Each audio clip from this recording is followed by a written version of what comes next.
सुनो, गणित में क्या क्या होता है? जो मानसिक मेंटल एबिलिटी टेस्ट, मेंटल जो तार्किक क्षमता है आपकी, उसका एक चेक होता है, उसको पूछा जाता है, क्वेश्चंस आते हैं और उसमें अलग अलग टाइप की होती है, वर्बल होती है, नॉन वर्बल होती है। और जो ये चीजें मैं बता रहा हूँ खासतौर से उन बच्चों के लिए जो अपने लिए कॉम्पिटिटिव की तैयारी करते हैं, प्रतियोगिता परीक्षाओं की तैयारी करते हैं। अब कॉम्पिटिटिव या प्रतियोगिता परीक्षाएं कौन सी होती है? जैसे कोई फौज, police, SSC, railway, banking, even PCS, IAS, group C, state government के ग्रुप सी एग्जाम, जो मतलब वैरायटी ऑफ एग्जाम्स है, उनके लिए ये टॉपिक। और अधिकतर बच्चे क्या करते हैं, अब लोग क्या है, बच्चे आज कंपटीशन का इतना जबरदस्त दौर है कि हर कोई एडवांस में सीख जा रहा है ना। ट्रिकी बेस्ड है। मैंने गणित की बात करूं तो गणित में दो टाइप होती है, एक होती है बेसिक, जो मैं बेसिक जो सिलेबस की गणित होती है, एक होती है एडवांस मैथमेटिक्स। एडवांस मैथ्स में हम एडवांस लेवल की पढ़ते हैं, मतलब ट्रिक यूज करेंगे और विद इन कम समय में क्वेश्चन का आंसर निकालेंगे। वही चीज है मेंटल एबिलिटी जो सीरीज है, हमारे यहाँ जो स्टेट गवर्नमेंट के जो विद्यालय हैं उनमें एक पेपर होता है, स्कॉलरशिप एग्जाम होते हैं, NMMS है ना, शिवानंद नौटियाल छात्रवृत्ति, श्रीदेव सुमन छात्रवृत्ति, ऐसे विभिन्न एग्जाम्स हमारे इस विद्यालय स्कूल लेवल पे चलते हैं। तो मैं चाहूंगा कि सबको एक साथ, क्योंकि हम निचोड़ते हैं है ना, किसी भी टॉपिक का निचोड़ बच्चों के सामने रखें और बच्चे उससे सीखें। तो जो मैं आज जो टॉपिक पढ़ाऊंगा वो है पासा। क्या है? पासा। क्या है? पासा। ठीक है, और मैं समझाने की पूरी कोशिश करूंगा कि आप लोगों के समझ में आ जाए। ठीक है, सब बच्चे ध्यान से देखना, ध्यान से सुनना। देखो, क्योंकि थोड़ा सा लिखने का पैटर्न पहले है, मुझे समझाना है, आपके दिमाग में डालना है, तो लिख पहले रखा है समय बचाने के लिए ना, नहीं तो बहुत लंबा खींच जाता है। तो देखो यहाँ पे है पासा, जिसको इंग्लिश बोलते हैं डाइस। क्या बोलते हैं? डाइस बोलते हैं, है ना। और मैंने ला रखा है इस टाइप का, है ना, सबको दिखाई दे रहा है? इस टाइप की एक पासा क्या होती है? घनाकार आकृति होती है। कैसी होती है? बिल्कुल घनाकार आकृति होती है ना। कई बच्चों ने लूडो खेला होगा, सांप सीढ़ी खेली होगी, मार्केट से पासा खरीद के लाते हैं, फिर खेलते हैं, है ना। तो इस टाइप की आकृति मिलती है, जिसपे कभी कभी डॉट लिखे होते हैं, कभी कभी संख्याएं भी लिखी होती है, और कभी कभी कोई चिन्ह भी बने होते हैं, या ABCD भी लिखे होते हैं, अलग अलग टाइप। ठीक है, याद रखना। अब आपको घनाकार आकृति ऐसे मैंने यहाँ पे डॉटेड लाइन पे दिखा रखा है, स्क्रीन पे दिखा रखा है ना, ये आपके लिए। लेकिन मैं बता दूं, जो बच्चे सीखना चाहे कि ये किस टाइप की आप आकृति आपको परीक्षा में पूछी जाएगी, ठीक है ना। तो अगर कोई पासा पूछता है कि पासा किसे कहते हैं, बोलना घनाकार आकृति होती है जिसमें डॉटेड चिन्ह लगे होते हैं, और कितनी सतह होती है? 1 2 3 4 5 6 सतह होती है। सतह कितनी होती है? 6 सतह होती है। याद रखना, घनाकार आकृति जिसमें सिर्फ 6 सतह। कोई बोलेगा 7 सतह, नहीं, पॉसिबल नहीं है ना। 6 सतह होती है। अब एग्जाम में ऐसे देगा आपको, ये बनाते कैसे? इस पे देखो संख्याएं लिखी है, इसमें आपको इसमें और इसमें क्या फर्क नजर आ रहा है? देखो, इसमें आपको 3 सतह दिखाई दे रही है, और जो 3 सतह है वो नहीं दिखाई दे रही है ना। और इसमें आपको 1 2 3 4 5 6 जो मैं आपको सामने दिखा रहा हूं, 1 2 3 4 5 6 दिखाई दे रही है। इतना समझ में आ गया? पास समझ गए? अब होता क्या है, कई बच्चे शिकायत करते हैं कि हमको पासा बनाना है, ऐसी आकृति हम कैसे बनाएं? तो बहुत सिंपल है, बनाना भी सिखा देता हूं। देखो, सामान्य देखो, एक लाइन ऐसे खींच दिए, एक लाइन ऐसे खींच दिए, एक लाइन ऐसे खींच दिए, एक लाइन ऐसे खींच दिए, और इसी पे नीचे कर दो। ठीक है, यहां से नीचे कर दो, यहां से नीचे कर दो, इधर इधर, ये बन गई। आपको 3 सतह दिखाई देगी परीक्षा में, है ना। इस टाइप की आकृतियां अधिकतर परीक्षा में परीक्षक आपको पूछेगा। क्लियर है? और पासे के बारे में अगर बता दूं, अगर मेरी परिभाषा अगर मैं बताऊं, तो पासे का अपना एक अलग इतिहास है। इसने तो महाभारत की, हमारे देश की जो अगर इतिहास देखें, सबसे बड़ी लड़ाई लड़ी इसने, इस पासे ने, है ना। पासे के कारण तो महाभारत की लड़ाई लड़ी। मामा शकुनी के पास ऐसे पासे थे जो उनकी इच्छा अनुसार चलते थे, है ना। तो इस पासे को आसान में मत लेना, इसने भारत में एक बहुत बड़ा युद्ध भी करवाया, जिसको महाभारत भी बोलते हैं ना। इसलिए ध्यान से, सिंसियर से, अच्छे तरीके से पढ़ना बेटा, ठीक है? समझ में आ गया? थोड़ा सा आगे बढ़ते हैं। देखो लिखा है आपको याद क्या रखना है। सबसे इंपॉर्टेंट क्या है? याद क्या रखना मैंने लिखा है। क्या लिखा है? देखो पहली लाइन में लिखा है मैंने, पासे में एक सतह के विपरीत हमेशा एक सतह होगी। देखो ये सतह है, इसके विपरीत एक ही होगी।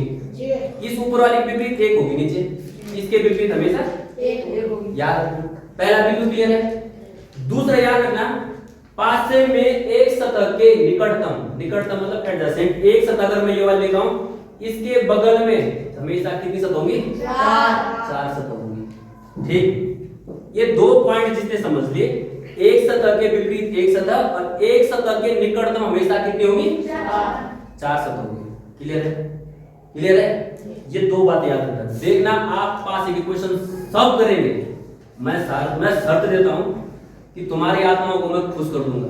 जितने बैठे हैं यहाँ पे, तुम्हारी आत्माएं खुश हो जाएगी कि हमने पासा पढ़ा था किसी सर से, और वो भी कंपटीशन लेवल का। ठीक है? बहुत कठिन है, बहुत समझना है। आगे बढ़ते हैं। देखो यहाँ पे पासा लिखा है, इंग्लिश में डाइस बोलते हैं, है ना? DIC dice. अब देखो कितने प्रकार के पासे मिलेंगे आपको? दो। कितने प्रकार के पासे हैं? दो। एक है मानक पासा स्टैंडर्ड डाइस, एक है साधारण पासा नॉन स्टैंडर्ड डाइस। क्लियर है? अब हम इन दोनों के बारे में पढ़ेंगे और इन्हीं से आधारित क्वेश्चन आएंगे। पक्का है? ऐसा नहीं कहीं और से आएंगे। जो पासा पढ़े तो या तो मानक पासे से आएगा या साधारण पासे से आएगा, प्रश्न तो से आएंगे। तो इनके बारे में पढ़ते हैं अलग अलग। देखो आगे क्या लिखा है? मानक पासा स्टैंडर्ड डाइस। जो मार्केट जब तुम जाओगे ना खरीदने के लिए, तो दुकानदार आपको हमेशा यही पासा देगा, इसका नाम है मानक स्टैंडर्ड डाइस। अब इसकी परिभाषा क्या है? सीधा देखो, बहुत घर की भाषा, बहुत आसान भाषा। देखो, ऐसा पासा जिसमें विपरीत सतहों की संख्याओं का योग 7 होता है। विपरीत सतह की संख्याओं का योग 7 होता है, मानक पासा। देखो यहाँ पे पासा बनाया था मैंने, संख्या लिखिए 1 2 3। अब देखो एक के विपरीत क्या होगी? क्यों होगी? जोड़ 7 होगा। जोड़ 7 होगा। दो विपरीत सतहों का जोड़ कितना होगा? दो विपरीत जोड़ सतहों कितना होगा? 7, है ना? 7 होगा। देखो 2 लिखा है, 2 के विपरीत पक्का क्या होगा? 5 होगा। 3 के विपरीत पक्का क्या होगा? 4। देखो तीनों के इसमें कितना है जोड़? 7। उसे क्या कहेंगे? मानक पासा स्टैंडर्ड डाइस। ये दिख रही है आपको, 3 सतह दिखाई देगी ना? कठिन है? कठिन है? कठिन है? कुछ भी नहीं है। मानक पासा कोई पूछता है, बोलो सीधे विपरीत सतहों की संख्याओं का योग 7। इससे प्रश्न भी फिक्स बनते हैं, लिमिटेड प्रश्न बनते हैं। इससे क्या बनेंगे? लिमिटेड प्रश्न बनेंगे। आपने चेक करना है, अगर मैं कोई पासे की स्थिति दूंगा, आप फटाक से बताओ, पूछूंगा मैं 2 के विपरीत क्या होगा? 5। क्यों? संख्याओं का योग 7 है ना? सिंपल है ना? कठिन है? 3 के विपरीत क्या होगा? 6 के विपरीत क्या होगा? 1। क्यों? 7 है। संख्याओं का योग 7 है। इसमें कोई सर, लेकिन मैं घुमाऊंगा आपको, क्योंकि कंपटीशन वाला जो एग्जाम होता है वो आपको थोड़ा सा घुमाएगा, चेक करेगा आपको कि क्या बच्चे ने जो बताया सर ने समझाया, लेकिन मैं तो इसे घुमाऊंगा किसमें? प्रश्नों में। और तुम्हारी आत्माएं फिर क्या होगी? दुखी हो जाएंगी कि हमको तो पता नहीं क्या पूछ दिया, गलत सलत करके आ जाएंगे ना। तो प्रश्न देखते हैं, एक देखना लिखा है एग्जाम्पल। प्रश्न ये, 3 मानक पासों को जमीन पर फेंका गया। 3 फेंके ऐसे, कितने? 3। कैसे? मानक पास। यदि उनकी ऊपरी सतहों का संख्याओं, ऊपरी सतह पर आई संख्याओं का योग 12 है। कितना है? 12। देख 3 पासे फेंके, ऊपर की सतह बनाई, इन संख्याओं का योग कितना है? 12। ठीक है? तो निचली सतह पर आई संख्याओं का योग क्या होगा?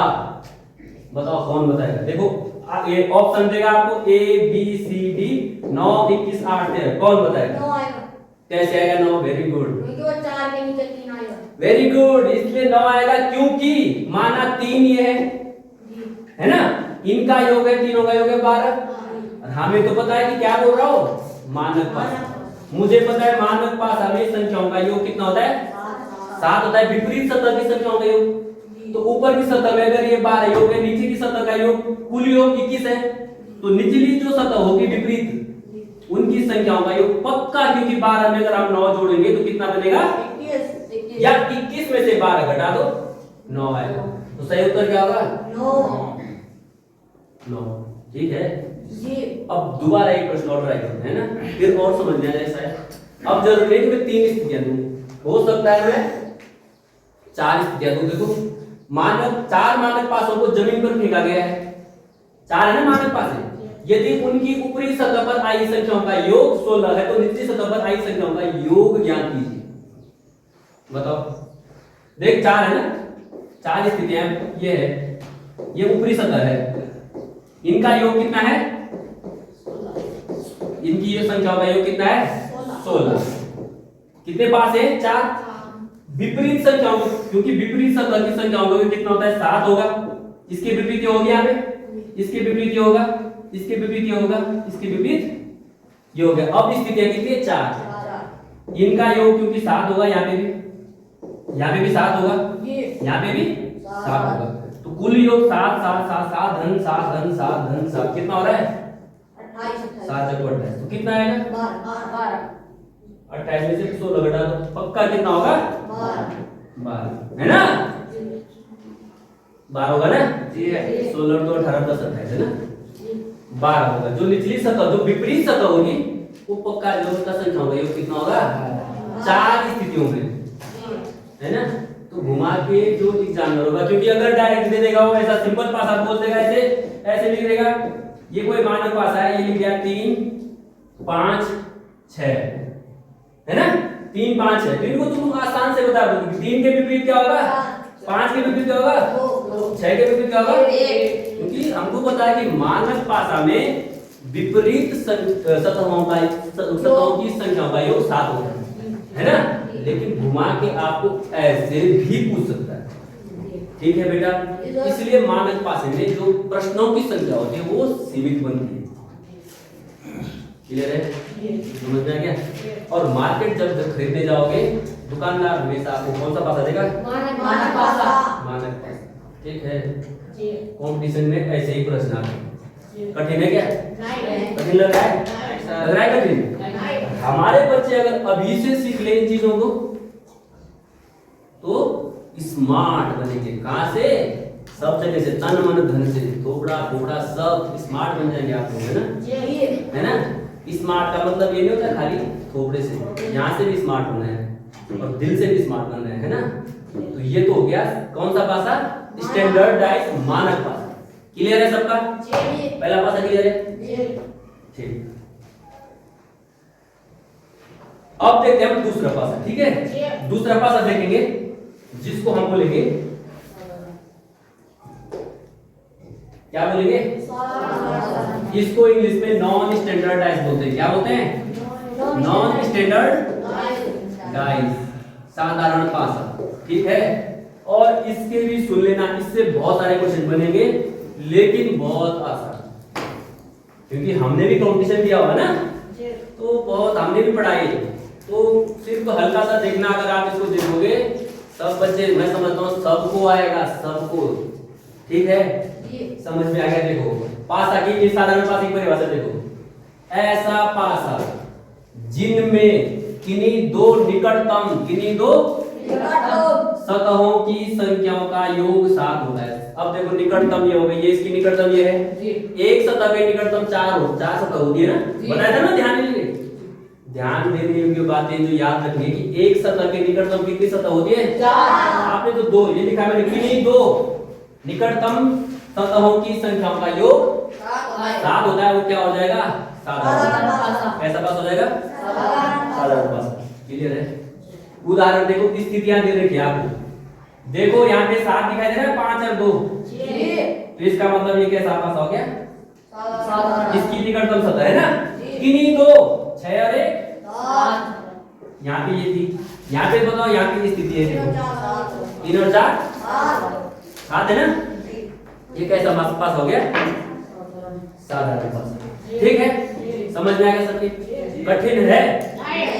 ठीक, आगे बढ़ते हैं। क्या लिखा है?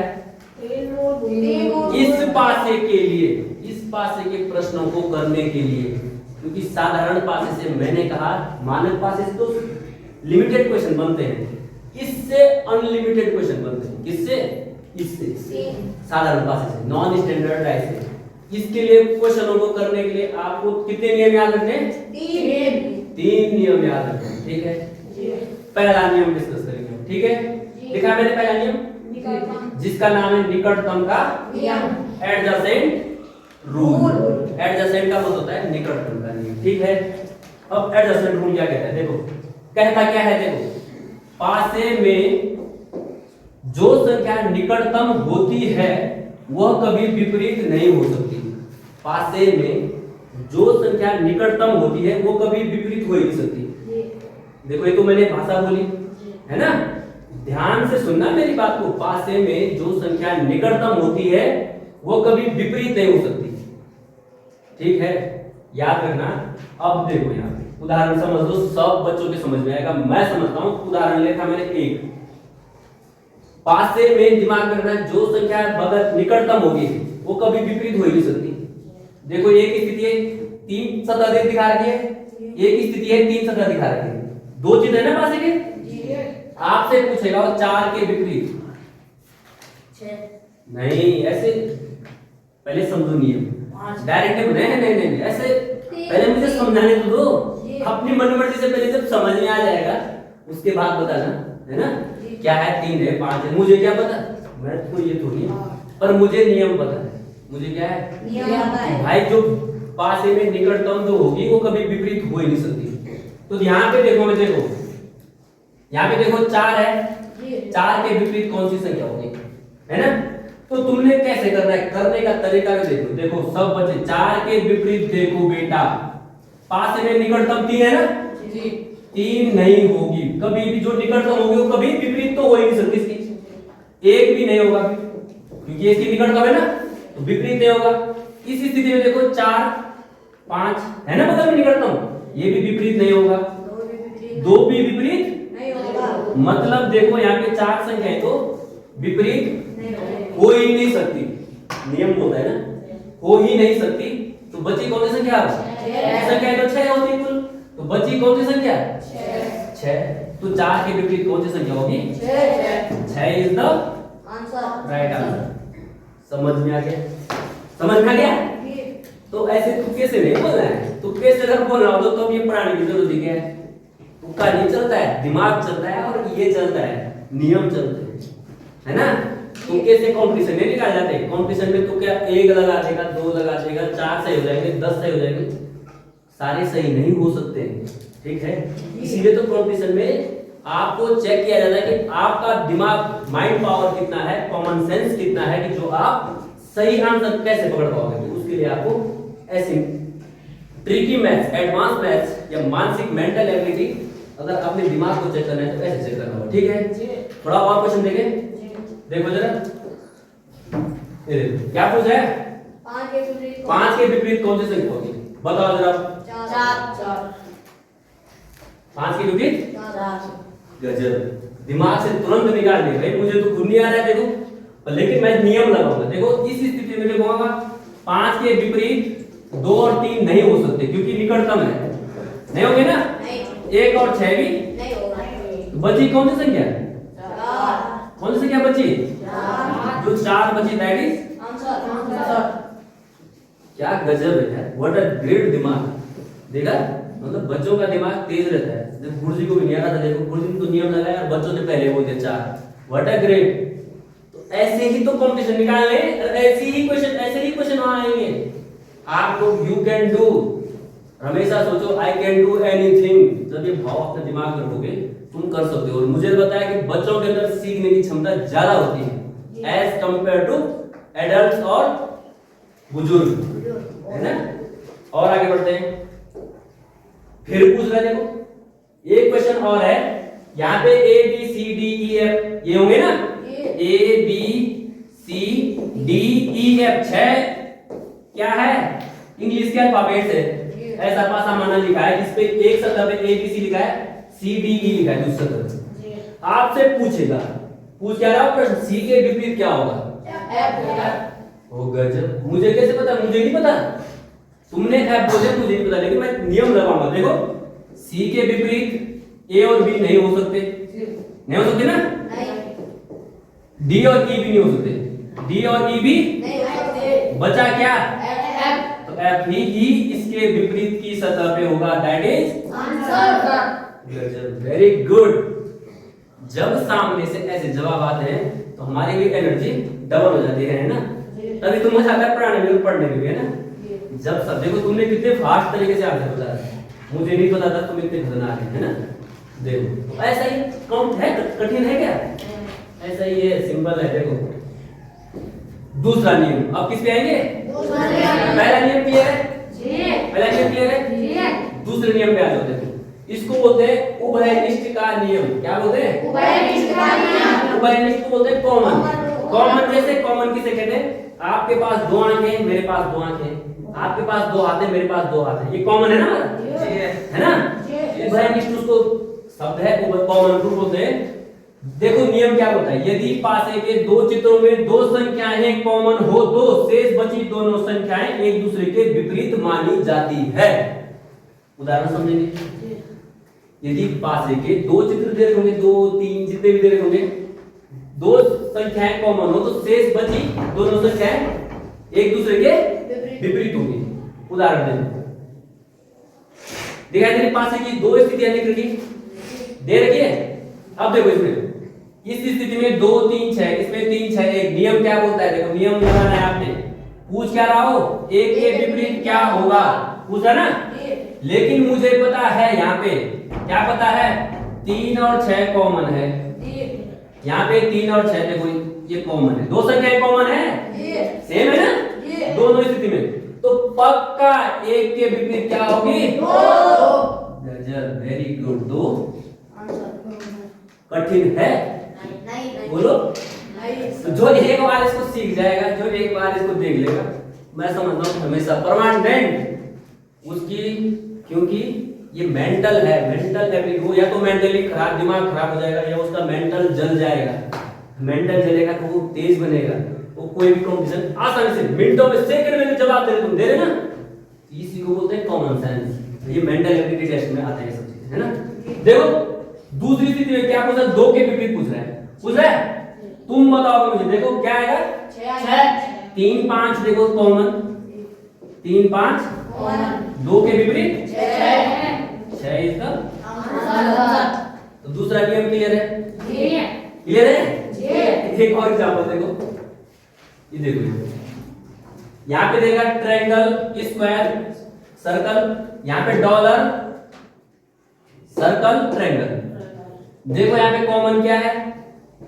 ट्रायंगल और सर्कल, ट्रायंगल और सर्कल कॉमन है। इसके विपरीत क्या होगा? डॉलर के विपरीत क्या पूछ रहे हैं? डॉलर के विपरीत क्या होगा?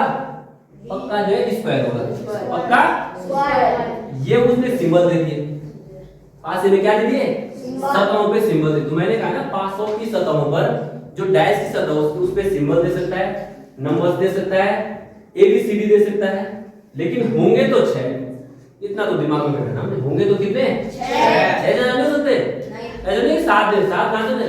मैं, है ना, है ना, दिमाग में, क्योंकि presence of mind, common sense, power, ये चेक करता है। आगे बढ़े। देखो तीसरा नियम, अब कौन सा नियम है? तीसरा नियम। तीसरा नियम जिसको हम बोलते हैं घूर्णन का नियम, रोटेशनल रूल, घूर्णन का नियम। देखो यदि पासे के दो चित्रों में एक संख्या कॉमन संख्या हो, तब उस कॉमन संख्या के साथ पासे के दोनों चित्रों में घड़ी की दिशा में घूमिए।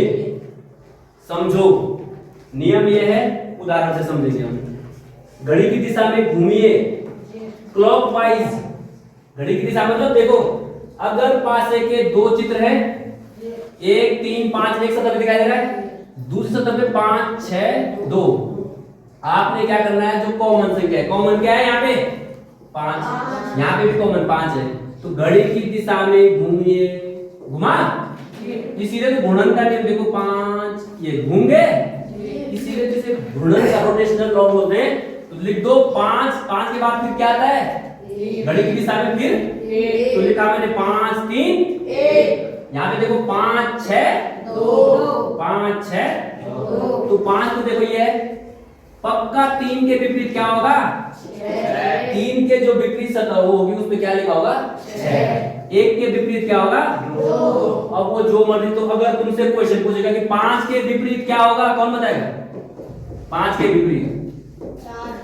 Very good very very good. कैसे लगाए दिमाग क्योंकि 3 के विपरीत क्या है 1 के विपरीत 2। बची कौन सी संख्या जो बची होगी वही तो इसके विपरीत होगी तो यही इसके विपरीत क्या होगी 4। This is answer. ये है गुणन का नियम। क्लियर है यस मजा आ रहा है क्लियर है देख कठिन नहीं है मैं तो कह रहा हूँ कॉम्पिटिशन में ऐसे ही लेकिन स्थितियां है ना कठिन नहीं है। कठिन हम लोग बनाते हैं किसी चीज को समस्याओं को कठिन हम बनाते हैं। और याद रखना समस्याओं के बारे में कभी भी चर्चा मत किया करो। इस दुनिया में आधी समस्याएं वैसे भी खत्म हो जाएं यदि प्रत्येक व्यक्ति मैं ये मेरे खुद के विचार है यदि प्रत्येक व्यक्ति समाधान के बारे में सोचे। समस्याएं तो बनेगी और रहेगी होएगी होती है लेकिन आपको हमेशा जड़ से ही कोई भी समस्या उत्पन्न हो समाधान सोचो। इस पे सोचो कि इसके इस समस्या से हम बाहर कैसे निकलेंगे। तो समाधान के बारे में जब सोचोगे तो आपको क्या मिलेगा समाधान। और समस्या के बारे में सोचोगे तो क्या मिलेगी समस्या ही मिलेगी दूसरी समस्या खड़ी हो जाएगी। ठीक है तभी तो कहते हैं कि जैसा आप सोचोगे वैसा ही आपका व्यक्तित्व बनता है ना। इसीलिए कहते हैं be positive always think positive हमेशा अच्छा सोचो अच्छा ही व्यक्तित्व बनता है। अगर बुरा सोचोगे तो उसी तरीके से फिर ख्याल आते हैं और पर्सनालिटी भी वैसे बन जाती है। ठीक है इतना क्लियर है आगे बढ़ लो तो बढ़ो। देखो 2 स्थितियां दे रही है मुझे आप बताएंगे। यहाँ पे देखो यहाँ पे कॉमन क्या दिख रहा है आपको लगा दो गुणन का नियम लगा दो गुणन का नियम 3 4 2 लिखो फिर 3 1 3 1 4 के विपरीत 2 के विपरीत 3 के विपरीत क्या होगा। वेरी गुड कौन सा नियम गुणन का नियम। 3 के विपरीत क्या होगा 5 सॉरी 3 के विपरीत क्या होगा 5। समझ में आ गया समझ में आ गया। इसमें बताओ जरा देखो इसमें देखो क्या देखो कॉमन क्या है बी कॉमन है गुणन का नियम लगा दो ऐसे बी कॉमन है पहले क्या लिखोगे बी ए डी बी ए यहाँ पे बी एफ सी ए के विपरीत डी के विपरीत बी के विपरीत क्या होगा क्योंकि हमने पी क्यू आर एस क्यों बोला क्योंकि A B C D E F 6 letters होंगे सिर्फ है ना। गुणन का नियम कठिन है नहीं सबको आएंगे देखना सब करेंगे। अब क्वेश्चन भी चेक करना आप जब कॉम्पिटिशन भी जब आपके पास प्रैक्टिस पेपर होंगे चेक करना। अब क्वेश्चन ये आता है तुम्हारे पास हमेशा देखना दिमाग में ऐसे क्वेश्चन में आएंगे कि भाई पहला नियम लगाए क्योंकि पहले नियम में भी वही है और तीसरा नियम लगाए कि दूसरा कौन सा नियम हमने कहाँ लगाना है ना। पहला नियम कब लगाया जाता है तीसरा नियम कब लगाया जाता है तो इसको जरा ध्यान से पढ़ना। मैंने क्वेश्चन खुद अपने आप से पूछा है उसका जवाब लिख दिया है क्योंकि लिखने के लिए लिख के अगर तुम कभी इसको देखेंगे कम से कम पता रहेगा कि यहाँ से पढ़ के तो समझ सकते हैं कम से कम मेरी भाषा समझ में ना आए तो कम से कम इसकी भाषा तो समझें। तो पहला नियम तब लगाया जाता है पहला 3 नियम थे ना जब परीक्षक कॉमन संख्या के विपरीत पूछेगा। किसके पूछेगा कॉमन संख्या के विपरीत पूछेगा। मैं क्वेश्चन कराऊंगा ठीक है। और तीसरा नियम तब लगाया जाता है जब परीक्षक कॉमन के अतिरिक्त किसी विपरीत कॉमन के अलावा अगर और पूछेगा तब तीसरा नियम लगाएंगे। देखो एग्जांपल करेंगे कितने बच्चों के समझ में आएगा। देखो उदाहरण है 2 स्थितियां दे रखी पास में एक पे लिखा है 1 4 3 एक पे लिखा है 4 2 5 है ना। यहां पे कौन सा नियम लगेगा गुणन का नियम लगेगा। क्यों क्योंकि 5 के विपरीत पूछ रहा हूं कॉमन संख्या के विपरीत नहीं पूछ रहा हूं जो कॉमन संख्या अगर वो कॉमन संख्या को पूछता, कॉमन क्या है इसमें? चार। अगर वो 4 के विपरीत पूछता, कॉमन क्या है? 4 है ना जी। अगर वो कॉमन संख्या के विपरीत पूछता तब हम कौन सा नियम लगाते? पहला नियम कि पासे के निकटतम जो सतह होगी वो विपरीत नहीं हो सकती, है ना, तब हम पहला नियम लगाते। लेकिन यहाँ पे वो कॉमन संख्या के अलावा 5 पूछ रहा ना, वो हम गुणन का नियम लगाते हैं। कौन सा लगाया? गुणन का। देख गुणन का नियम लगाया तो ये देखो 4 2 कहां से? हाँ ये 4 3 1 4 3 1 4 2 5 ठीक है। 3 के विपरीत 1 के विपरीत 5 तो 4 के विपरीत 6 होगा। तो इसका मतलब पूछ तो 5 के विपरीत पूछ रहा है ना, तो 5 के विपरीत क्या होगा? 1। समझ में आ गया? कॉमन संख्या नहीं पूछ रहा हूं। अगर कॉमन के अलावा अगर पूछेगा तब तो तीसरा नियम गुणन का नियम लगाएंगे। अगर कॉमन संख्या पूछता है, देखो अगर यहाँ पे देखो सी के विपरीत पूछ रहा है ना, सी है यहाँ पे भी सी कॉमन है पहले। सी के विपरीत कौन सा? तो देखो सी के विपरीत ए बी नहीं होंगे ना, नहीं सी के विपरीत डी एफ होंगे, तो क्या होगा फिर? ई। पक्का क्या होगा? ई। Very good. तो कभी अगर मन में अगर ऐसे क्वेश्चन आते हैं कि हमने पहला और तीसरा में से कौन सा नियम लगाना है, तो ऐसा अगर कॉमन पूछे, फिर बता रहा हूं, अगर कॉमन संख्या के विपरीत पूछे तो पहला नियम, कॉमन के अतिरिक्त पूछे तो तीसरा नियम, रोटेशनल का नियम, गुणन का नियम। ठीक है। और देखो जरा बताएंगे उत्तर मेरे को। यहाँ पे पूछ रहा हूं 6 के विपरीत 3 स्थितियां दे रखी है ना, तो यहाँ पे हम कौन सा लगाएंगे? दूसरा नियम, उभयनिष्ठ कॉमन। देखो सिर्फ मैंने इस स्थिति में देखा 3 और 6 के विपरीत पूछा ना, 3 और 4 कॉमन है, यहाँ पे 3 और 4 कॉमन है ना, तो 6 के विपरीत क्या होगा? 5। सिर्फ 2 स्थिति होती, जरूरी नहीं कि तब पहली स्थिति देखनी है, 2 स्थितियां देखो उसमें देखो, है ना दूसरा देखो। एक और एग्जांपल देखो यहाँ पे ये देखिए सिंबल्स दे रखे, कौन सा नियम? गुणा के विपरीत क्या होगा? गुणा की बताओ जरा, गुणा के विपरीत क्या होगा? Very good. कैसे बताया? क्योंकि आपने देखा ये दोनों सेम है, तो पक्का जो है, ओह सॉरी ये है ना, पक्का गुणा के विपरीत क्या होगा? प्लस। थोड़ा सा गलत हो गया मेरे से, कोई बात नहीं, लेकिन आपने समझ लिया, दूसरा नियम लगा दिया, है ना। एक और देखो क्या बोल रहे हैं? 3 के विपरीत बताओ, 3 के विपरीत क्या होगा? दो गलती से नहीं होगा। ये देखो क्या लिखा है, ये देखो यहाँ पे जो है ये किसी भी निकटतम सतह का योग कितना है? 7 नहीं आ रहा है, 7 आ रहा है क्या निकटतम सतह? ये वाला पासा भी मानक है, ये वाला पासा भी मानक पास है, दोनों कैसे पास है? ये तो साधारण पास है नहीं, ये कैसे पास है?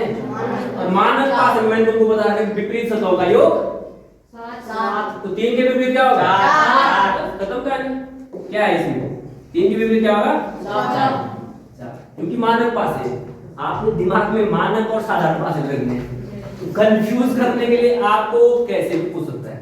लेकिन अगर जो बच्चा मेरी इन बातों को ध्यान से सुनेगा, ध्यान से देखेगा, ध्यान से समझेगा, मैं समझता हूं कि पासे से जो भी प्रश्न अगर कॉम्पिटिशन में आएंगे वो कर देगा। क्लियर है? ठीक है। इसके अलावा यहाँ पे पास आता हो जाता है स्टार्टिंग, पहला टॉपिक खत्म, दूसरा टॉपिक कराऊंगा मैं नेक्स्ट क्लास में। ठीक है? समझ में आया? समझ में आया? कठिन था? था कठिन? है ना? कठिन मानोगे तो कठिन होगा, नहीं मानोगे तो आसान। आज के लिए इतना ही। बहुत है।